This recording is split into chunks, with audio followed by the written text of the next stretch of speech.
As Lydia just mentioned, all eyes are on the energy markets as the White House tells Americans that gas prices will decrease once a peace deal is signed. But while the conflict has seriously disrupted Iran's oil supply, they're still using their shadow fleet to sell to China. Last year alone, Iran raked in $31 billion in oil revenue from China, which represents 90% of the regime's total oil sales. The CEO of Chevron is sounding the alarm. There's an entire industry out there that works around the fringes of the oil sector because the incentives to move oil are so strong. There was a lot of oil on the water that was being moved in these types of movements, more than normal. Now, China is ordering their companies to ignore U.S. sanctions targeting Iranian oil.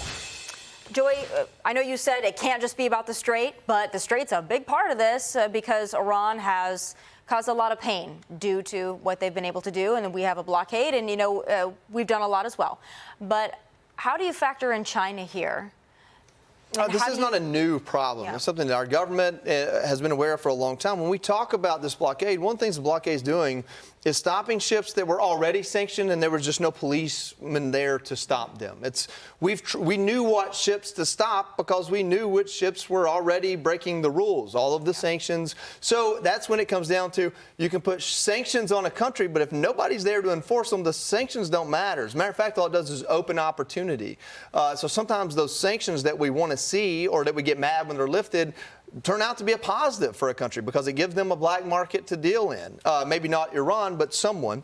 And so that's one thing the blockade is kind of doing almost as a secondary bonus is that it's actually enforcing some of these sanctions that have been on the book for a while, and that's what we're talking about here. Lydia, we just had President Trump journey to China and have a meeting with Xi. And although maybe Iran wasn't the topic that was most reported on, we did get reports that there was some kind of an offer to potentially help in that capacity. And I think President Trump said, maybe we don't need your help. What can China do here? And how important is it to our economy and also our Cold War with China when it comes to everything? China really is a complicated issue here because, in part, China also needs Iran's oil. I mean, I think there was part of the agreement that China said that they would buy more energy products from the United States. Since we're producing so much and we have so much to offer, that would be great. But I'm not sure that they're ready to kind of cut off their dependency on Iranian oil, not buying 90% of Iran's oil. I think it makes up roughly 15% of their own consumption.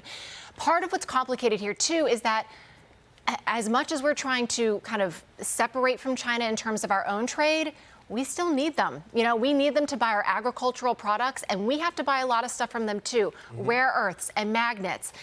They want technology from us as well. So for the time being, we need them. They're part of this whole dynamic, and I think we just have to approach it eyes wide open and watch how they're continuing to treat their so-called teapot refineries. That's the whole sanction process too. The U.S. put some sanctions on these teapot refineries that refine Iranian oil earlier this year, trying to cut off this kind of transaction here, but they're not following that right now. They're totally ignoring it. So let that be noted.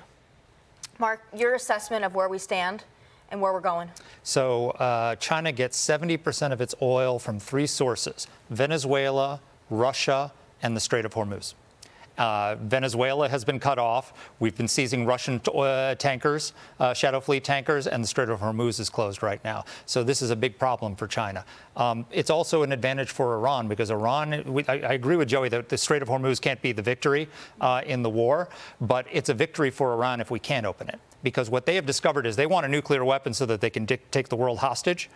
They already can take the world's economy hostage by closing the Strait of Hormuz, and they have tested us, and they have found us unwilling. They can deter us from opening the strait by force so far. And so I think it's very important for the United States to show them that that is not a weapon that they can wield. We have to open the Strait of Hormuz and not allow it to remain under Iranian sovereignty, because if we do, then we've given them a weapon that they can deploy at any point. Even if Trump gets a great deal, they can just decide they don't want to comply with it one day and just close the Strait of Hormuz. And we don't have the force. To that point, though, even if we have a deal, they could still decide they don't want to follow the deal, and they could still do that. What do we do to make sure that doesn't happen? Well, the big problem also with a deal, even a good deal, is that it leaves the Iranian regime in power, and in some places it might even revive it. They're talking about a $300 billion investment fund to rebuild Iran. Why on earth would we give Iran $300 billion after they massacred 40,000 citizens and did what they did with us. We should never do that to the Iranian people or to the Iranian regime. We can't give them a lifeline